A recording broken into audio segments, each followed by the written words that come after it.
آکاش بیل۔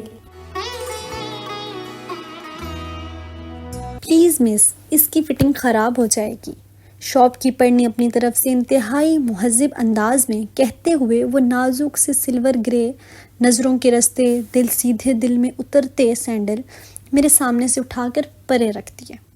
میں نے کن اکھیوں سے ارد گرد دیکھا، کوئی بھی متوجہ نہیں تھا۔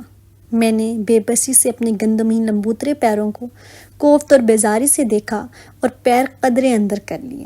اسی وقت نادیہ بھابی نے وہی جوتا اپنی طرف کھسکا کر اپنے پیروں میں ڈال لیا۔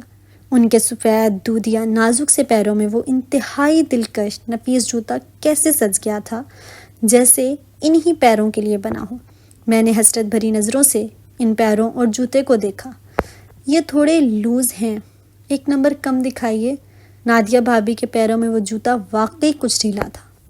دکاندار نے پھرتی سے اوپر کی طرف منہ کر کے اپنی پروفیشنل زبان میں آواز لگائی اور دائیں سے ایک ڈبہ اوپر سے اس کے ہاتھ میں آ گرا۔ وہ آخری نمبر تھا، ان کو تو چھوٹا تھا، اور اس نمبر میں بھی یہ آخری پیس رہ گیا ہے۔ کیا کمال کا ڈیزائن ہے میڈم، جس نے دیکھا وہ اسے چھوڑ کر نہیں گیا، اور آپ کے پیروں میں تو یہ بے حد سوٹ کیا ہے، پہن کر دیکھیے ذرا، چرب زبان سیلز مین نے کہتے ہوئے جوتا ان کے پیر کے آگے رکھ دیا۔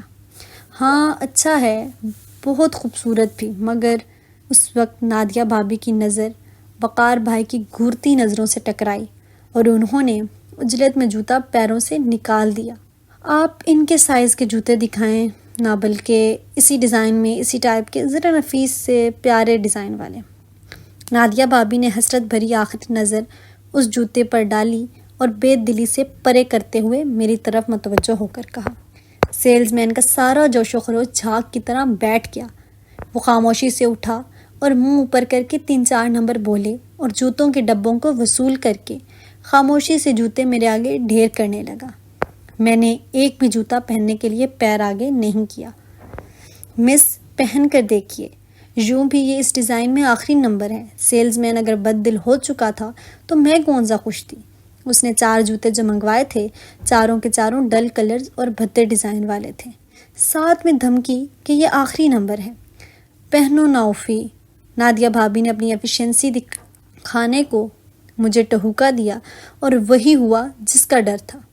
وہ آخری نمبر بھی مجھے بے حد ٹائٹ تھا، چونکہ ان بھدے ڈیزائن کو یوں پھنسا کر پیر میں ڈالنے سے بگڑنے کا خدشہ نہیں تھا، اس لیے سیلز مین نے بھی جوتا لینے میں عجلت نہیں دکھائی۔ نہیں جی، ان کے سائز کا اور تو کوئی ڈیزائن نہیں ہے ہمارے پاس۔ وہ بیزار سا جوتوں کے ڈھیر اٹھا کر ڈبوں میں بند کرنے لگا۔ نادیہ نے کچھ مایوسی سے پہلے سیلز مین اور پھر میری طرف دیکھا۔ میں تو بس رو دینے کو تھی۔ اس بازار میں جوتوں کی کم و بیش 30-40 چھوٹی بڑی دکانیں تھیں اور وہ تقریباً سب ہی کنگال چکے تھے، اور انہیں صرف 3 میرے سائز کے جوتے مل سکے تھے۔ 6 گھنٹے کی خواری اور 3 جوتے۔ چلو کچھ کھا پی لو اب تم دونوں۔ شاید وقار بھائی کو میری اتری ہوئی صورت پر ترس آیا تھا۔ نہیں، بس گھر چلتے ہیں، باقی پھر دیکھ لیں گے، میں تو تھک گئی ہوں۔ اس وقت اس خجالت سے جان چھڑانے کا اور تو کوئی راستہ ہی نہیں تھا، مگر ابھی تو صرف 3 جوتے لیے ہیں، امی کیا بولیں گی؟ نادیہ بھابی بیچاری ساس کے جواب ہی کے گھبرا کر بولی، کچھ نہیں کہتی امی، چلیں بھائی۔ میں اس بیہودہ جگہ سے بھاگ جانا چاہتی تھی جو مجھے میری کمزوری کا اس شدت سے احساس دلا رہا تھا جس میں میرا ذرا برابر قصور نہیں تھا۔ گھر بھر میں کوئی بھی میرے ساتھ اس مہم یعنی جوتا شاپنگ پر جانے کے لیے تیار نہیں ہوتا۔ امی تو ماں ہونے کے باوجود طنز کرنے سے نہ چکتی تھی۔ پیر بڑے گواروں کے، سر بڑے سرداروں کے۔ ایم اے اکنامکس کی ڈگری کو نظر انداز کرتے ہوئے وہ ان بڑے پیروں کے باعث مجھے صریحاً جاہل گوار قرار دیتی تو مجھے جو تب چڑھتی، مگر اس کا کچھ فائدہ بھی نہیں تھا کہ بہرحال یہ بھی تو ایک مہم ہی ہے، اور آج تو اس مہم میں بیچارے وقار بھائی بھی رگڑے گئے۔ گاڑی ڈرائیو کرتے ہوئے بے تحاشا تھکن تھی ان کے چہرے سے صاف پڑھی جا رہی تھی۔ میں نے شرمندہ سا ہو کر کھڑکی سے باہر دیکھنا شروع کر دیا۔ حسب توقع امی 3 جوڑے دیکھتے ہی بھڑک اٹھیں۔ حد ہے غیر ذمہ داری کی، اب کیا یہ روز بازاروں میں خوار ہوتی پھرے گی؟ کل مایوں بیٹھنا ہے اس نے، اور ابھی شاپنگ ہی مکمل ہونے کو نہیں آ رہی۔ کان کھول کر سن لو اوفی، میں اب کل دوپہر کے بعد تمہیں بالکل بازار نہیں جانے دوں گی۔ سارا دن غارت کر آئے اور یہ 3 ڈبے۔ سارا دن میں نے گھر سنبھالا کہ چلو یہ باہر کے کام نپٹائیں، ابھی درزی کا کام ادھورا ہے، کچھ سوٹ پیک ہونے والے ہیں باقی، اور منشا بھائی فیملی کے ساتھ تھوڑی دیر میں پہنچنے والے ہیں، اس کی پھپھی رات کو آ رہی ہے، کل کیا سارے خاندان کے ساتھ میں سے بازار دوڑاتی پھروں گی؟ ہرگز نہیں۔ امی کو بہت کم جلاد آتا تھا مگر پھر بھی ایسا شدید نہیں۔ بس چائے پیو اور جا کر جیسے بھی ملتے ہیں 2-3 جوڑے اور درزی سے سب کپڑے لے کر آؤ۔ سنا تم دونوں نے؟ امی نادیہ بھابھی اور مجھے گھورتے ہوئے وہاں سے اٹھ گئیں۔ ہم دونوں نے بے بسی سے ایک دوسرے کو دیکھا۔ منشا ماموں کی مسز خیر سے کسی دنیا دار خاتون تھی، ہم اچھی طرح جانتے تھے۔ بھابھی ارسل کو زبردستی کھچڑی کھلا رہی تھی، اتنی تھکاوٹ ہو چکی تھی کہ اب تو بازار کا سوچ کر ہی چکر آ رہے تھے۔ وقار بھائی تو ہمیں گھر کے باہر ہی ڈراپ کر کے جا چکے تھے۔ انہیں پتہ تھا امی نے اس ادھوری شاپنگ پر کیسی تواضع کرنی ہے۔ چائے بنا لو تم اٹھ کر، تو پھر جا کر کام نپٹا کر آؤ۔ امی پھر اندر آ کر بولی تو مجھے مجبوراً اٹھنا ہی پڑا۔ بھائی جلدی کرو، 4 بجنے کو ہیں، چائے پیتے ہی نکل جاتے ہیں۔ شکر ہے نسرین اپنی بہن کو بھی ساتھ لے آئی ہے، اچھی پھرتیلی عورت ہے، دونوں نے مل کر گھر اور کچن کو سنبھال لیا ہے۔ اب اس سے پہلے امی کا غصہ اور چمکے پلیز تم اپنے یہ ضروری کام تو ختم کر لو۔ کہا بھی تھا آفس سے 2-4 دن کے لیے چھٹی لے لو مگر تم نے بھی، اور یہ بھی امی اور نادیہ بھابھی کا فرمان تھا کہ پہلے چھٹی نہیں لینا، بعد میں کم از کم 1-1.5 مہینے کی چھٹی لے آنا تاکہ ایڈجسٹمنٹ ہو سکے، اور اب دونوں ہی اپنے اس فرمان کو بھول کر مجھے اٹھتے بیٹھتے سنا رہی تھی کہ میں نے پہلے چھٹی کیوں نہیں لی۔ میں نے مگوں میں چائے نکال کر اور مگ ٹرے میں رکھ کر باہر نکال آئی، اور رات سے ذرا پہلے جب ہم اونگے بونگے ڈیزائن والے ناپسندیدہ ترین عدد مزید جوتے اور درزی کے بقایا جات کے ساتھ گھر لوٹے، گھر مہمانوں سے بھر چکا تھا۔ نادیہ بھابھی کے اصرار کے باوجود میں نے مزید صرف 3 جوڑے ہی لیے تھے۔ کیسے فضول جوتوں کے ڈھیر سے اچھا ہے بندہ 2-4 ہی ڈھنگ کے لے لے۔ امی کا موڈ اب تک خراب تھا، ارسل کی رے نے انہیں سارا وقت تنگ کیے رکھا تھا، پھر ابو کے بعد گھر میں یہ پہلا فنکشن تھا۔ آنے والے مہمانوں نے خاطر تواضع کے بعد بڑی دل سوزی سے ابو کی کمی کا ذکر کچھ ایسی تفصیل سے شروع کیا کہ امی کی طبیعت ہی خراب ہو گئی۔ توبہ میری، ان آج کل کی لڑکیوں کو کیسا چاہ چڑھا رہتا ہے، شادی کا بارات دروازے تک چلی آئی ہے، ان کی خریداریاں ہی ختم نہیں ہو رہی۔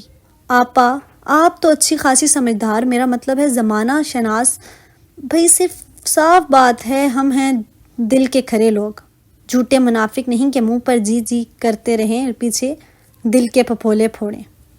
بھئی وجوہات غلط ہیں، نامناسب ہیں، ڈنکے کی چوٹ پر اگلے کے منہ پر کہیں گے، چاہے کسی کو لاکھ برا لگے۔ ہاں، منشا ماموں کی بیگم کو ہر محفل میں اپنے کھرے پن کا ڈنکا پیٹنا خوب آتا تھا۔ میرے اور نادیہ بھابھی کے اندر آتے ہی ابو کا درد بھرا تذکرہ لپیٹ کر انہوں نے دوسرا موضوع چھیڑ دیا۔ امی نے ہم دونوں کو گھور کر دیکھا، نادیہ بھابھی نے کچھ کہنے کے لیے منہ کھولا اور امی کی نظریں دیکھ کر پھر سے بند کر لیا۔ ہم دونوں آہستگی سے اٹھ کر باہر نکل آئی۔ ممانی جان نے کتنی دیر اس پسندیدہ موضوع کو گھسیٹا یہ پتہ نہیں چل سکا۔ نادیہ بھابھی مہمانوں کے لیے کھانے پینے کا انتظام دیکھنے کچن میں چلی گئیں اور میں ارسل کو لے کر اپنے کمرے میں آ گئی۔ اسے اس وقت آرام اور سکون کا ماحول چاہیے تھا۔ میں نے تھپکنا شروع کیا تو تھوڑی ہی دیر میں وہ گہری نیند سو گیا۔ تھکن سے میرا بھی برا حال تھا اور جی چاہ رہا تھا یہی ٹانگیں پسار کر سو جاؤں، مگر ابھی کھانا بھی نہیں کھایا تھا۔ صبح کے ناشتے کے بعد دوپہر میں بھی امی کو جلدی کی وجہ سے 2-4 ہی لقمے لیے تھے۔ میں نے سستی سے ہاتھ بڑھا کر پاس پڑے ہینڈ بیگ سے اپنا سیل فون نکالا اور ان باکس چیک کرنے لگی۔ عاقب کے ہی 6 عدد بڑے رومانٹک سے میسج آئے ہوئے تھے، کچھ اشعار اور کچھ زبانی جملے۔ میں مسکرا دی۔ مردوں کے مزے ہیں، شادی کے اتنے بکھیڑے تو نہیں ہوتے، مجھے تو فقط 15 دن ہوئے تھے پوری طرح ان کا منہ میں شامل ہونے میں۔ امی اور نادیہ بھابھی پچھلے 2 ماہ سے دن رات ایک کیے ہوئے تھی۔ اف، میرا کتنا ارمان تھا میری شادی انتہائی سادگی سے ہو، کم از کم بے تحاشا فضول کپڑوں کا انبار اور پارلر کے چکر، یہ الگ سے درد سر ہے۔ روز پارلر جا کر کچھ نہ کچھ بن جاؤ، اور اسٹیچو پن میں کتنی تکلیف۔ وہ مراحل آتے ہیں نوچنے کھسوٹنے کے، اللہ کی بنائی ہوئی شکل و صورت پر اپنی مہارت کے گل کھلانے کے احمقانہ کوششیں۔ تھینک گاڈ آج بازار کے چکر میں یہ کام رہ گیا۔ عاقب کا ایک میسج آ گیا تھا۔ میں جو غنودگی میں تھی ایک دم گڑبڑا سی گئی۔ جب اس نے دیا میرے ہاتھ میں میں تو ولی بن گیا ایک رات میں۔ اپنے ساتھ بھی کہیں ایسا نہ ہو بد ذوق سی لڑکی، ایک میسج ہی رپلائی کر دو۔ میں نے سستی سے پڑھا اور مسکرا دی۔ کیا میسج کروں؟ کچھ سمجھ میں نہیں آ رہا۔ چیزوں کی موجودگی میں رومانس کی تحریک بیدار ہونا ناممکن سی بات ہے۔ اس شعر کا مطلب یہی ہے نا کہ خربوزے کو دیکھ کر خربوزہ رنگ پکڑتا ہے۔ میں نے نچلا لب دانتوں تلے دبا کر اسے میسج کیا۔ اس کا جواب اسی وقت آ گیا۔ پلیز تم بے شک مجھے رپلائی نہ کرو، اور میں زور سے ہنس دی۔ پاس لیٹا ارسل کھانسا تو میں اسے تھپکنے لگی۔ اس میں یہ تم اکیلی کیوں ہنس رہی ہو؟ نادیہ بھابی کھانے کی ٹرے لیے اندر آتے ہوئے کچھ حیرانی سے بولی۔ آپ بھی آئیں نا۔ وہ جانے لگی تو میں نے کہا، نہیں ابھی باہر سب کو کھانا نہیں دیا۔ منیر چاچا کی بیٹیاں فضیلہ اور فہمیدہ بھی آئی ہیں، امی نے انہیں بلوایا، اور وہ دونوں ادھر ہی آ رہی تھی۔ میں نے انہیں ٹال کر آتی ہوں، تم جلدی سے کھا لو۔ پھر وہ دونوں جو بولنا شروع ہوں گی کہ بس وہ کام کم کرتی ہیں، باتیں زیادہ۔ حالانکہ تم آج رات اچھی طرح سو لیتی، کل بھی مایوں ہیں، رات گئے، یہ فنکشن پرسوں مہندی، ایسے میں آرام کا وقت کہاں ملنا ہے؟ تم کھانا کھا لو جلدی سے۔ وہ مجھے تاکید کرتے ہوئے باہر جانے لگی۔ نادیہ بھابی ایک کپ چائے پلیز، بڑی طلب ہو رہی ہے۔ ہرگز نہیں، امی نے دیکھ لیا تو بولیں گی پہلے ہی چائے پی پی کر تم نے اپنی رنگت جلا ڈالی ہے، اور آج پارلر بھی نہیں جا سکی، ان کا فون بھی آیا تھا۔ بس تم کھانا کھاؤ، میں کچھ فروٹ بھجواتی ہوں۔ وہ کہہ کر باہر نکل گئی تو میں نے کھانے کی طرف دیکھا۔ بہت پیاری لگ رہی ہو ماشاء اللہ، اللہ نظر بد سے بچائے، زندگی کا ہر سکھ پاؤ۔ میں دلہن بنی رنگ کے خوبصورت لہنگے میں کیسی لگ رہی تھی؟ چند منٹ قبل پارلر والی نے مجھے آئینہ دکھایا۔ چلو جلدی، بارات تو آ بھی چکی ہے۔ نادیہ بھابی پارلر والی کو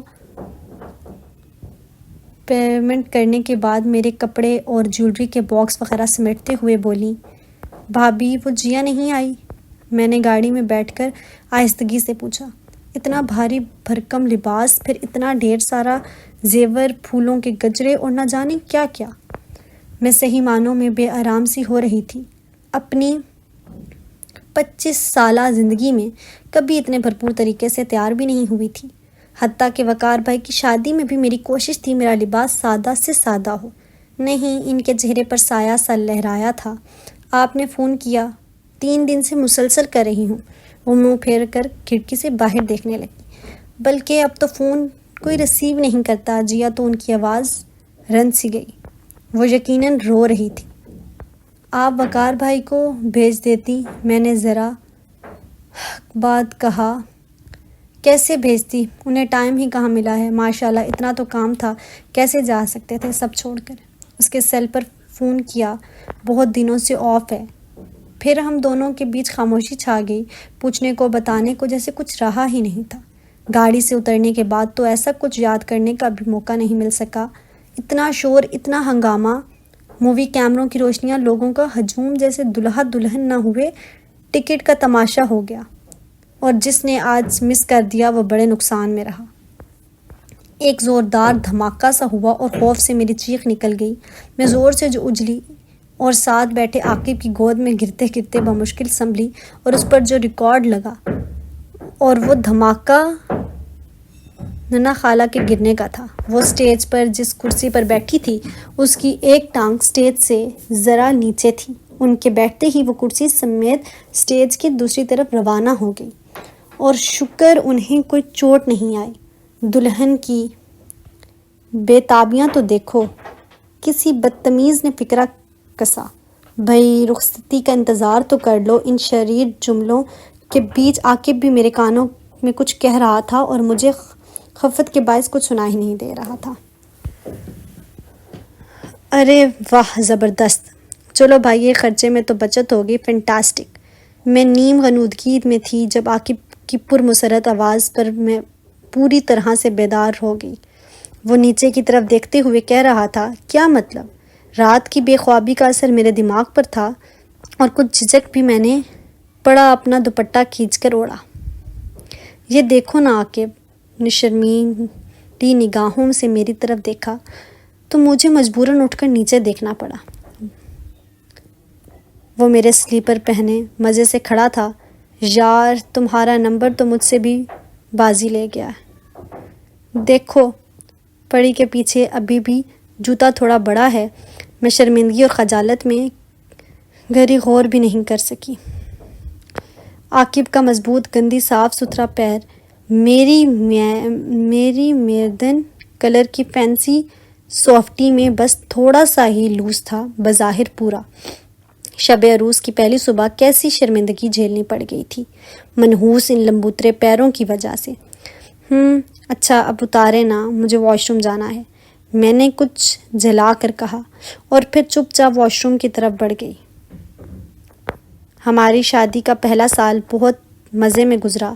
اپنی تھوڑی گریز والی طبیعت کے برعکس میں نے عاقب کی چلبلی رفاقت کو خوب انجوائے کیا۔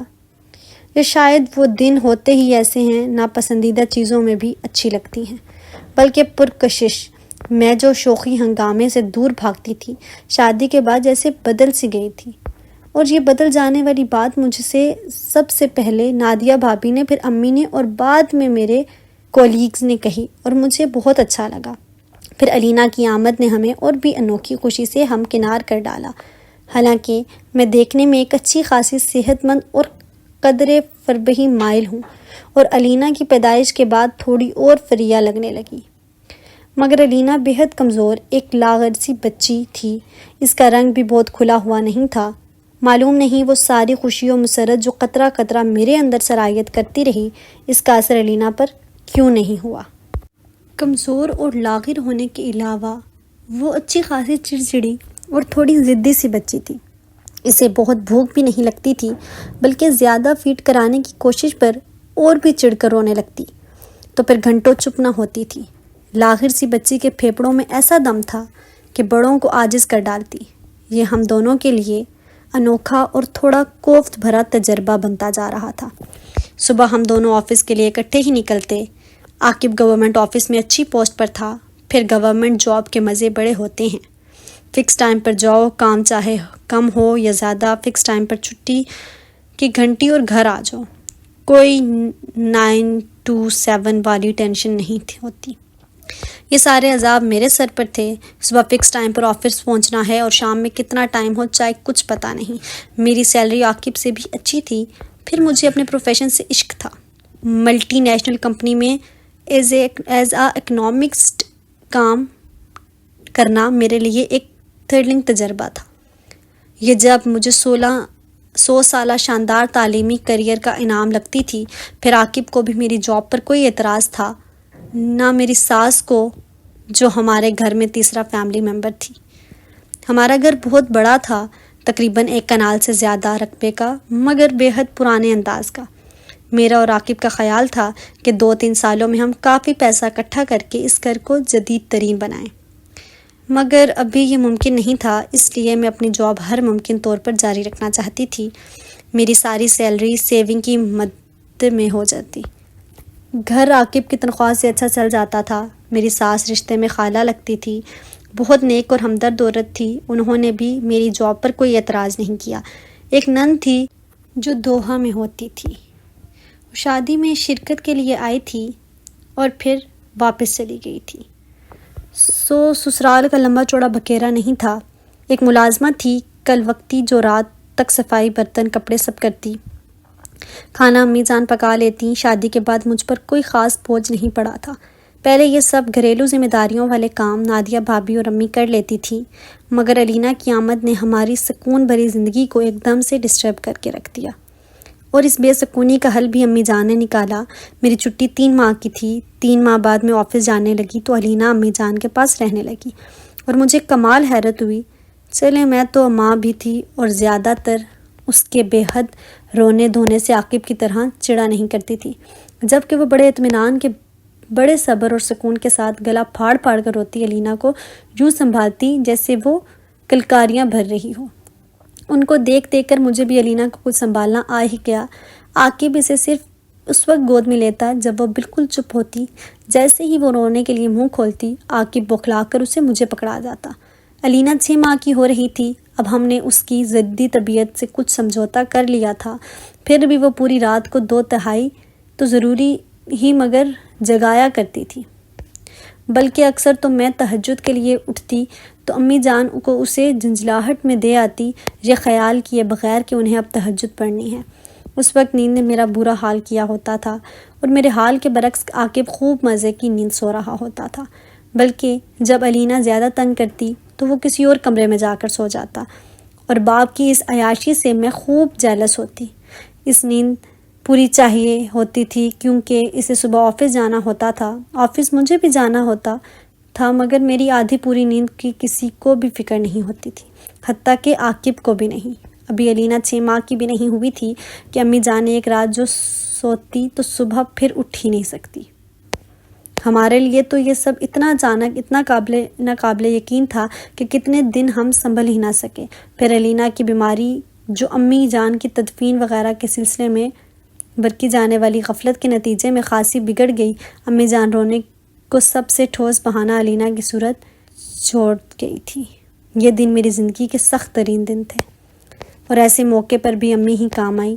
مجھے مزید چھٹی ملنا ناممکن تھی، اور علینا کو مکمل توجہ کی ضرورت تھی، اور امی جان کے جاتے ہی سب کچھ الٹ پلٹ کر رہ گیا۔ عاقب ایک تو ماں کی جدائی سے اداس و ملول، پھر علینا کی بیماری، ڈاکٹرز اور دوائیں، آفس سے گھر آ کر یہی 2 کام جس مرد کو کرنے پڑیں، اس کی طبیعت خوشگوار ہو سکتی ہے؟ امی کا گھر میرے آفس سے قریب تھا، اگرچہ فاصلہ کافی زیادہ تھا، مگر ہمارے گھر سے کم تھا۔ صبح عاقب مجھے اور علینا کو ساتھ لیتے، پہلے علینا کو ہم دونوں امی کی طرف چھوڑتے، وہاں سے وہ مجھے آفس ڈراپ کرتے، اور پھر الٹے قدموں سے اپنے آفس کی طرف جاتا کہ عاقب کا دفتر میرے سسرالی گھر سے نزدیک تھا۔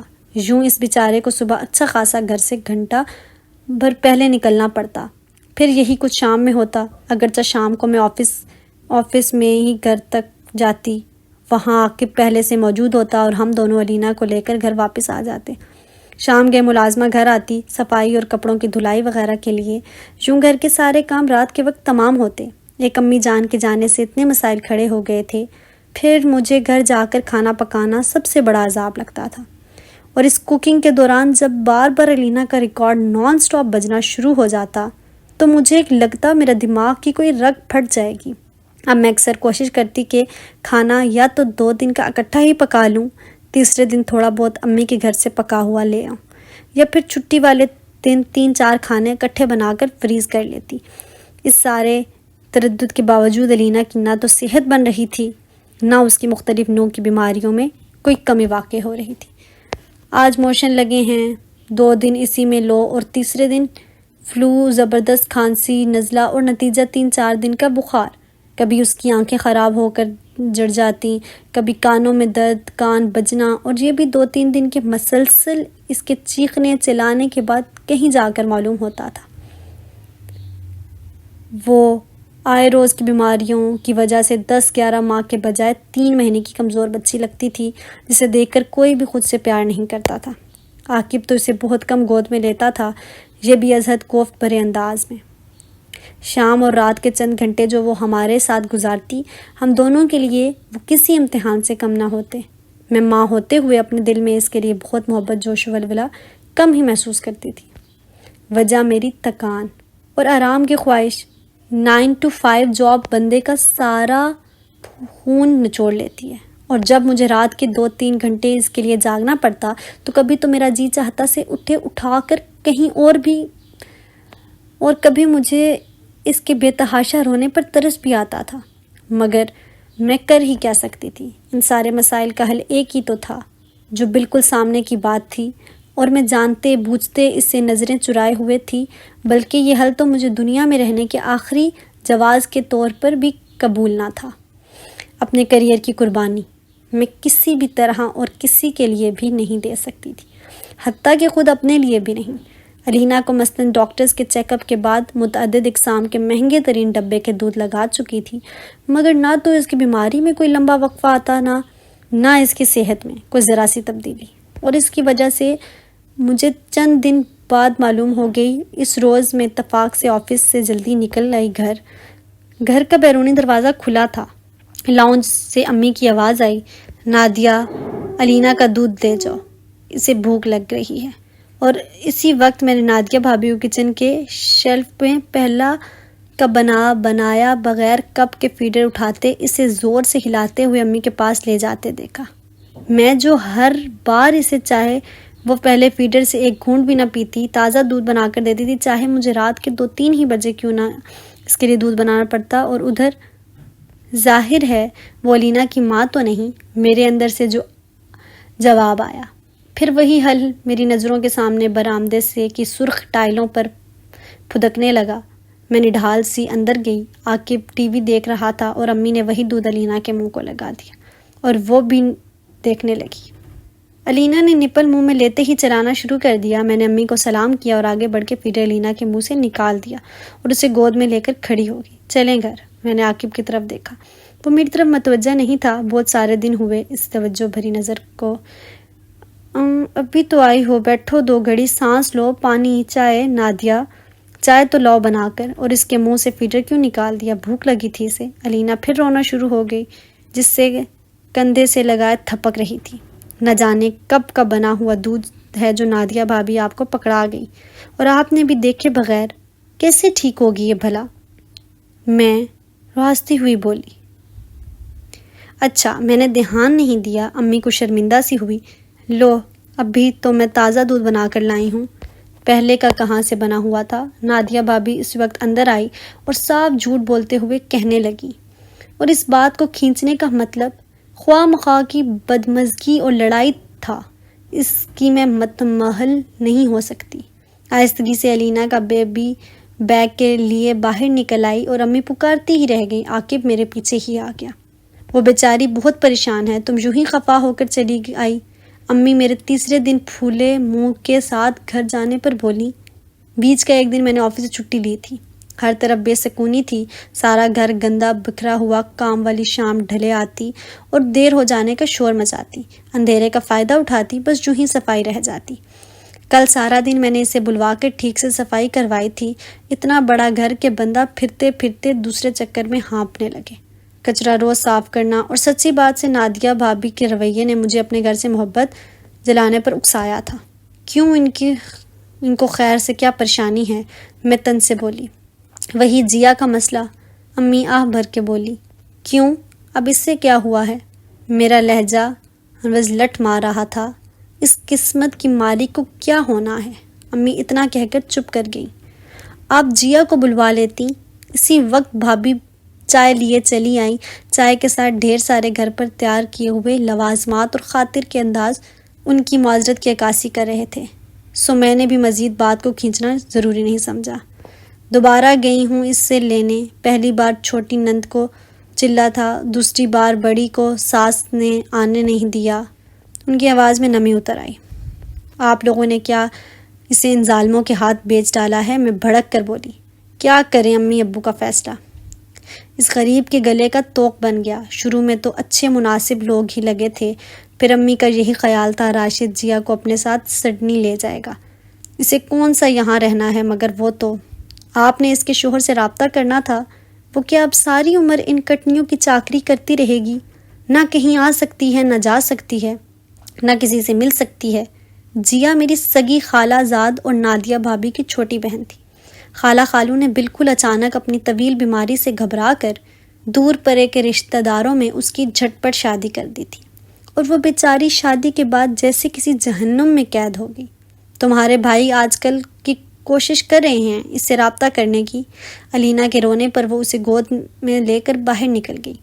مجھے بھی دیر ہو رہی تھی، میں بھی اٹھائی، اور اگلے ہی ہفتے پتہ چلا جیا کے شوہر نے بہت پہلے سے، بلکہ جیا سے شادی سے پہلے وہاں شادی کر رکھی ہے۔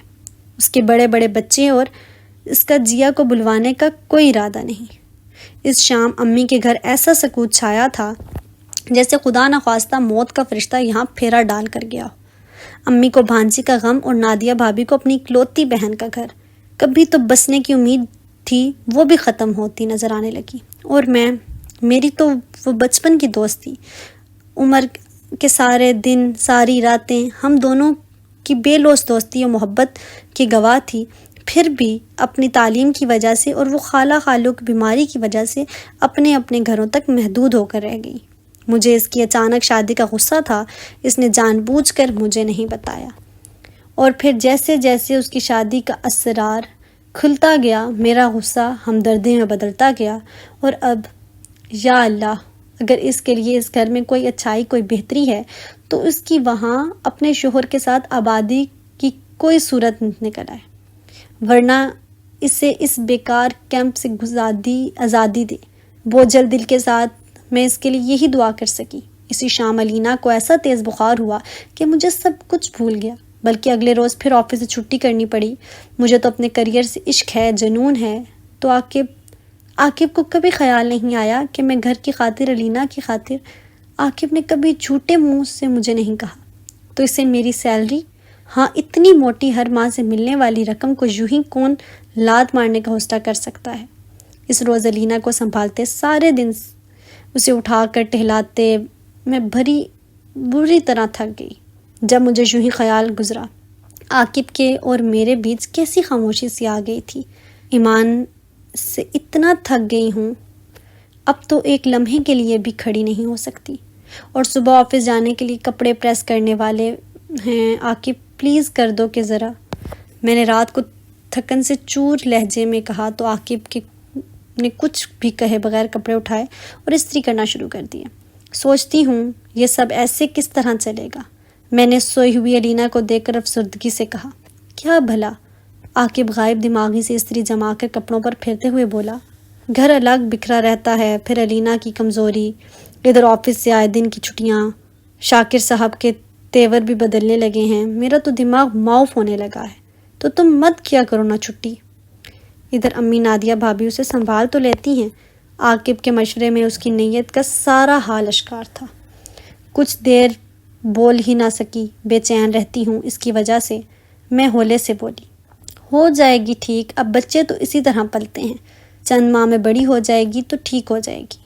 اب ظاہر ہے بچوں کے خاطر آدمی اپنے کریئر کو تو برباد نہیں کر سکتا، وہ کہہ رہا تھا اور میں اندر سے تھکتی جا رہی تھی۔ تمہیں بھی تو پرابلم ہوتی ہے۔ کیسی پرابلم بھلا؟ اس نے بہت زبردست طریقے سے میری انابی شرٹ پریس کی تھی۔ مجھے اور علینا کو چھوڑنا، پھر پلٹ کر آفس جانا، شام کو پھر آفس سے سیدھا امی کی طرف جانا، وہاں 2-3 گھنٹے میرے لیے بیٹھنا، پھر گھر آنا تو سارا گھر بکھرا ہوا، بے حال، اور علینا کا رونا۔ اس سارے میں میری جان صرف مجھے تمہاری تھکن اور بے آرامی کا خیال کھاتا ہے، جو تمہارا انتظار کرنا، باقی سب تو چلتا ہی ہے۔ ہاں تم تھک گئی ہو، نہیں جاب کرنا چاہتی ہو تو ٹھیک ہے، چھوڑ دو، مجھے تو کوئی اعتراض نہیں۔ اس نے میرے پاس بیٹھ کر کچھ ایسے الفت بھرے لہجے میں کہا کہ میری ساری تھکن کہیں اڑان بھر گئی، اور سارے گلے بھی۔ کس قدر اندوہناک خبر تھی۔ جیا کو اس کی ساس نندوں نے آگ لگا کر مار ڈالنے کی کوشش کی۔ انہوں نے اس پر مٹی کا تیل چھڑکا اور تیلی جلانے لگی۔ جیا کی چیخیں، اس کا شور واویلا، کچھ بھی تو ان پر اثر نہیں کر رہا تھا۔ ظالم وحشی عورتیں! دانتنے سالوں سے ان کے دلوں سے یہ رنج نہیں گیا تھا کہ جیا کے ماں باپ نے انہیں سونے کے زیور نہیں ڈالے، اور اسی بدذات کی وجہ سے ان کا بیٹا پاکستان نہیں آتا، اور اس لاوارث کا اور کوئی بھی نہیں جو اس مردود کو 2 گھڑی یہاں سے لے جائے۔ اس سے اچھا ہے اسے مار ہی ڈالا جائے۔ وہ بغیر دوپٹے کے ننگے پاؤں مٹی کے تیل سے لتھڑتے جسم اور بالوں کے ساتھ نہ جانے کیسے ان کے شکنجے سے نکلی اور گلی میں چیختی چلاتی دوڑتی چلی گئی۔ محلے داروں نے اسے پکڑا، اپنے گھروں میں پناہ دی اور نادیہ بھابھی کی طرف فون کیا۔ مجھے امی نے آفس فون کر کے یہ بتایا اس روز عاقب کا ہاف ڈے تھا اور وہ پہلے ہی علینا کے ساتھ گھر جا چکے تھے۔ میں بھی گھر کے لیے نکل رہی تھی، اس خبر نے میرے ہوش اڑا دیے۔ وقار اسے لینے آ گیا ہے، دیکھو آتی ہے تو۔ نادیہ کو تو رو رو کر برا حال ہے، اللہ بیچاری پر رحم کرے۔ دوسری طرف سے عاقب کا نمبر میرے سیل پر بلینک کیے جا رہا، کہاں رہ گئی ہو تم؟ اس عذاب نے میری جان ہلکان کر رکھی ہے، جلدی گھر پہنچو۔ انہوں نے میری بات سنے بغیر دھاڑ کر کہا اور سیل آف کر دیا۔ میں امی کی طرف جانے کا خیال بھلا کر گھر آ گئی۔